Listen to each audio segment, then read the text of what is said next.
Hello అందరికీ. నా delivery అయిపోయాక నిషి పుట్టాకైతే నా జుట్టు బాగా ఊడడం స్టార్ట్ అయిపోయిందనమాట.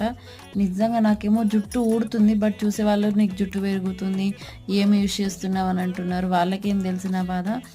పాపకి 8 నెలలు పడ్డాక బాగా జుట్టు ఊడడం స్టార్ట్ అయింది. నేను హైదరాబాద్ వచ్చాక ఇక్కడ వాటర్ పడలేదేమో, వాతావరణం మారింది కదా అనుకున్నాను. నేను వచ్చిన 3-4 మంత్స్‌కి కూడా అలానే ఊడుతుందనమాట. నాకైతే జుట్టు ఊడిపోతుంటే బాధ అనిపిస్తుంది.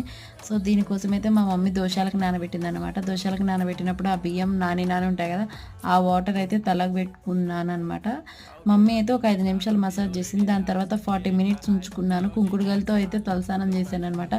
నిజంగా చెప్తున్నా ఇది వాడటం వల్ల జుట్టు పెరుగుతుంది అని చెప్పను, ఊడదు అని చెప్పను. ఎందుకంటే కొంతమందికి పడొచ్చు, పడకపోవచ్చు. నాకైతే బెటర్ అనిపించింది. జుట్టు అయితే చాలా సిల్కీగా అనిపించింది. మళ్ళీ నేను తలస్నానం చేశాక డ్రై అయ్యాక కొంచెం అలా స్ప్రే చేసుకున్నాననమాట. మీకు నచ్చితే